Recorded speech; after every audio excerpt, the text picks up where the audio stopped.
कैसे समझ आएगा कि हम जो कर रहे हैं सही है, क्योंकि सब जानते हुए भी चिंता सताने लगती है। सही और गलत का निर्णय तो भाई कोई ऐसा पृथ्वी में नहीं है जिसको अंदर से उपदेश न मिलता हो, कोई ऐसा नहीं। आप खुद सब लोग देखो कि आपको प्रेरणा नहीं मिलती कि आप गलत करने जाते हो तो अंदर से रोका जाता है। बाहर से जान करके अंदर ही हम आप बात सीखना चाहें। बाहर की बात ज्यादा काम नहीं करती, काम अंदर की बात। ये तुम बचपन से देख रहे हैं। जरा सा गलत बात हुई, गन्ने का खेत देखा, मन ने कहा गन्ना तोड़ लूं, अंदर से बात आई गलत है। गन्ने वाला देख लेगा, पिताजी से कहेगा पीटे जाओगे, गलत है। अब कहता अरे कोई नहीं देखेगा, तो ये बता देगा साइड वाले खेत से घुस के जाओ और गन्ना तोड़ लो, वही बता देगा। अब जब पीटोगे तो कहेगा हमने कहा था ना तुमसे कि मत वो अंदर बैठा हुआ परम गुरु सबको उपदेश देता है। तो ये तो बात आप कह ही नहीं सकते कि क्या अच्छा है क्या बुरा, हमें ज्ञान नहीं था, ऐसा नहीं। या तो बच्चा है या तो मूर्ख पागल है, दो की बात हम नहीं करते। अगर आप बीच वाले हो, ना बच्चे हो, ना मूर्ख हो, ना पागल हो, तो आपको प्रेरित करता है वो भगवान अंदर बैठकर कि गलत क्या है सही है। आप ये नहीं कह सकते मुझे पता नहीं था, ऐसा नहीं। आप कोई भी कदम गलत बढ़ाओ तो आपके अंदर आ जाएगा, जलन होने लगेगी, लगेगा गलत है ठीक नहीं, अंदर प्रेरणा है आप अच्छे काम के लिए, तो एक हृदय शीतल होने लगेगा, उत्साह होगा। यार बहुत भाग्यशाली हम आज वृंदावन आए, सत्संग किया, प्रभु की एक अच्छा लगेगा। और जब बुरा तो आप डरोगे, आपका हृदय घबराएगा, अंदर प्रेरणा करे गलत है। अरे ले कोई गलत नहीं है, सब चलता है। और उसकी बात काट दिए तो फिर आगे का मार्ग आपका अंधकार में हो गया, और प्रेरणा वही देगा, बल भी वही देगा, ये भी ध्यान रखना।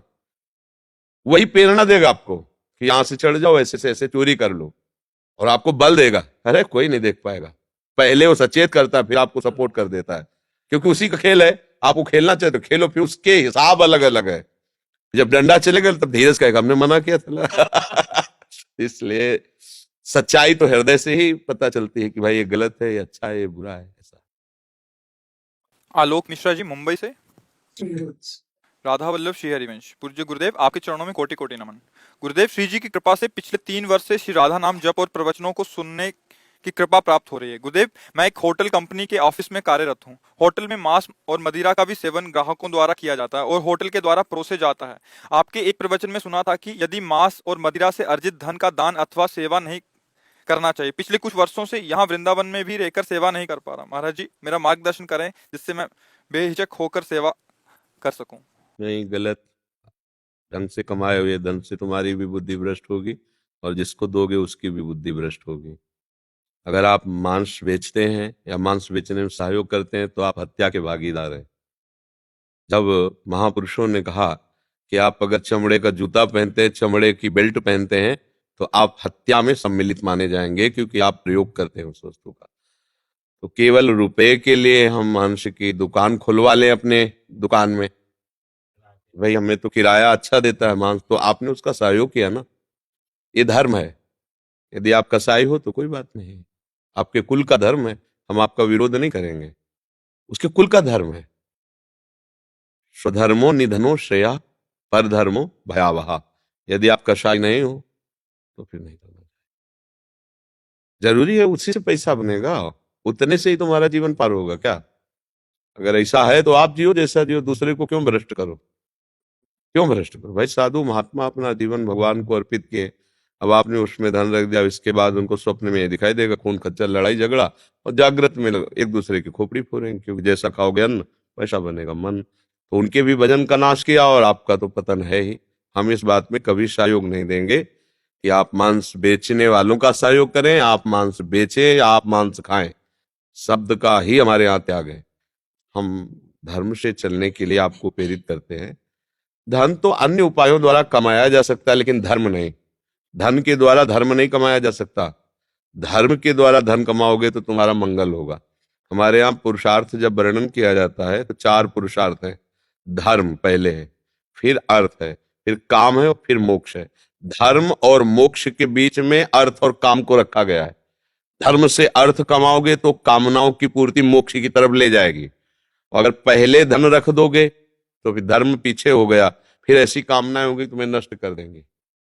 लोगों को भ्रम होता है कि हमारे पास बहुत पैसा आ गया धर्म से, तो तुम्हारे परिवार में ऐसी प्रतिकूलता पैदा कर देगा, ऐसे रोग, ऐसे मंद बुद्धि के बच्चे पैदा होंगे कि जीवन भर जलोगे देख देख के। भाई निश्चित समझ लो, अधर्म का फल दुख, अशांति और पतन है। करके देख लो। जब तक तुम्हारे पुण्य चल रहे हैं तब तक तुम्हें पता नहीं चल रहा। जिस दिन पुराने पुण्य खत्म हुए और नया पाप और पुराना पाप जुड़ा, उस समय तुम्हें कोई भी सपोर्ट नहीं देगा। हम इस विषय में सपोर्ट नहीं करेंगे। धर्म से चलने के लिए हमारी वाणी है, अधर्म से चलने के बिल्कुल 1 रुपया कहीं संत महात्माओं को मत दे देना, बिल्कुल नहीं। ठाकुर जी सबके स्वामी, उनको करो, सेवकों को नहीं। स्वामी समर्थ है, उनके सबको ही है स्वामी। ठाकुर जी, राधा वल्लभ लाल जी, बाके बिहारी जी, राधा रमण जी, वो समर्थ है, सबके पिता है, सबके स्वामी। उनके सेवकों को नहीं। बहुत होश, साधु महात्माओं को बहुत होश में सेवा देनी चाहिए। आप पापाचरण करके आओगे, दोगे, उनकी बुद्धि भ्रष्ट होगी, डबल पाप लगेगा, क्योंकि वो भजन कर रहे थे, उनके भजन में विक्षेप हुआ आपके द्वारा। इसलिए सावधान रहे, हम इस पर सपोर्ट नहीं करेंगे। भाई अगर सब कोई मांस खाना बंद कर दे तो जीव हत्या बंद हो जाएगी कि नहीं बंद हो जाएगी? चमड़े का प्रयोग बंद कर दे तो हत्या फिर किस काम में आएगा? आप मांग कर, पहले था हमारे सनातन धर्म को भ्रष्ट करने के लिए अन्य धर्मावलंबी भोजन में गुप्त रूप से गाय का मांस मिला देते थे। आज आप देश विदेश घूम रहे हो, जो आपको मांस मिल रहा है, आप जानकारी करते हो क्या? बस पशु की तरह। मांस से आसुरी भाव का है कहीं ऐसा। मनुष्य के लिए कितने सुंदर सुंदर फल फूल हैं, पेय पदार्थ हैं। संयम से रहो, खूब हष्ट पुष्ट रहोगे। व्यभिचार करो, शराब पियो, मांस खाओ, कितने दिन स्वस्थ रहोगे? ये लोहे के थोड़ी यंत्र बने हैं। कर्म के अनुसार इसकी रचना हुई, तुम्हारे कर्म बिगड़ जाएंगे, यंत्र फेल हो जाएंगे, मरो फिर भोगो। तो आजकल कौन सुनता है संतों की बात? पर आप आए हो, कृपा पात्र हो, राधा राधा जपते हो, सुधर जाओ। अगर आप ऐसा कमाते हो तो अपने लिए रखो, संतों को मत दो। हम तो कहेंगे कि लेबरी कर लो, अच्छा है, मेहनत किए, तसला ढोए, 500 रुपया मिला ना, हाँ, अब 50 रुपया ला करके अगर संतों को दे दोगे तो बहुत बड़ा दान हो गया, बहुत बड़ा दान हो गया। समझ? एक अरबों रुपया कमा रहा है, बेईमानी से वो कर रहा है। आप फावड़ा चलाए ना, मेहनत किए ना, 5 रुपया भी दे दिए तो बहुत बड़ा दान हो गया। आप सुन, वो संतों का भजन बढ़ाएगा तो आपको आशीर्वाद मिलेगा। आप कारण बने उनके भजन बढ़ाने के, तो आप भी सम्मिलित हो गए। तो भजन मिटाने के तो फिर है, अन्न का प्रभाव होता है। करमवीर जी चंडीगढ़ से। श्री हरिवंश। श्री सदगुरुदेव भगवान, आपके चरणों में कोटि कोटि दंडवत प्रणाम। महाराज, श्री वकालत का कार्य करते हुए हमें विपक्ष की पार्टी की कमियां और गलतियां निकालकर उन्हें कोर्ट के सामने रखना होता है, तो क्या महाराज जी इसमें परनिंदा या दूरदर्शन माना जाएगा? इसमें तो एक खास बात नहीं, खास बात ये कि अगर हमें पता है कि इस आदमी ने पापाचरण किया है और मुझे 5 लाख रुपया दे रहा है कि मुझे बचा लो, नहीं लेना है। अगर जीवन सही बनाना है तो, जीवन में सुखपूर्वक जीना है तो, रुपया सुख नहीं है। अधर्म से कमाया हुआ रुपया तुम्हारा नाश कर देगा, किसी का भी हो। पक्का विश्वास रखो, हमने बहुतों को देखा है, शास्त्रीय और व्यवहारिक भी, एकदम हाइलोजन की तरह प्रकाशित हुए और फ्यूज हो गए। अधर्म का पैसा दीपक की तरह जलो, बहुत काल तक चलते हो।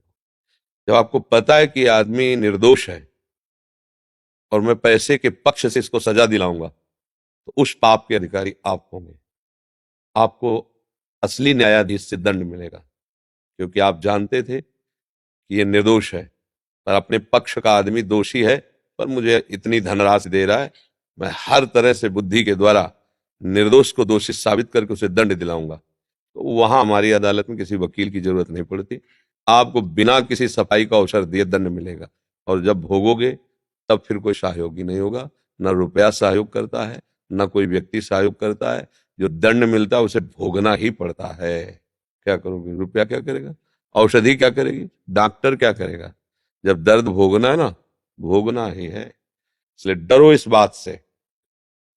ऐसी गलती वकालत में होने की बहुत संभावना है, क्योंकि वकालत करते समय जो अच्छा वकील होता है, अच्छा जानते हो किसे कहते हैं? जो अपनी बुद्धि की चतुराई से और वाणी की वाक चतुरता से अपनी बात को सिद्ध कर दे, उसे समाज में अच्छा वकील कहते हैं। पता चल जाए कि अधर्म है, हम आपका केस नहीं लेंगे, तो वकील फिर किस बात के रह जाओगे? फिर तो यही लगेगा कि राधा राली आप पे पेट भर रहा हो। तभी तो धर्म से चलने में फिर समस्या आ जाती है ना। हाँ, तो अगर ये समस्या सह जाओगे तो हर समस्याओं का समाधान आपका निकल जाएगा। और ये समस्या से हार गए तो हर समाधान समस्या बन जाएगा। लिख लो कागज में, हर समाधान। हमने देखा है, बहुत जीवन हो गया, बहुतों से मिले हैं, बहुत लोग। हाँ, वो दिखाई देता है ऐसा केवल है, पर वो चलता नहीं ज्यादा देर। धर्म से चलो। आपको लग रहा है कि हमारी बात से निर्दोष को दंड नहीं मिलेगा, बात अलग है। अगर निर्दोष को दंड हम ये नहीं करें, पापी का केस ना लो, वकील हो, पर सामने वाला आपको पता चल गया कि निर्दोष है, फिर वो आपका, सिर्फ आपका अपराध होगा, क्योंकि आपकी वाणी से किसी भी निर्दोष को आप दंड दिला सकते हैं। वकालत का मतलब क्या होता है? किसी भी निर्दोष को आप दंड दिला सकते हैं। भाई, जज का तो सिर्फ आपके वचनों से न्याय होगा। आप पॉइंट पेश कीजिए, आपके पॉइंट अच्छे निकल गए, उसको समझ में आ गया, अब पॉइंट ढूंढना ही वकील का काम होता है। पॉइंट बनाए भी जाते हैं, नए बनाए जाते हैं, गवाह नए बनाए जाते हैं। एक गवाह को गए थे, रसगुल्ला पवाया गया, रबड़ी पवाया गया, कुछ पैसे दिए गए, और आप 5 मिनट इतना बोल दीजिए, ऐसे से ऐसा बोले, और वो समझ रहा मैं रबड़ी रसगुल्ला में नरकगामी बनोगे, तो झूठ बोलकर किसी को सजा दिलाने जा रहे हो। बहुत मतलब ये चीजें ध्यान रखने की है, पर ये चीजें संसार में लोग ध्यान नहीं देते हैं। आप परमार्थी को इसलिए ध्यान देना, भले नमक रोटी खाना, पर ऐसा कोई बीज मत बोले ना जो आपके लिए ही दुखदायी हो।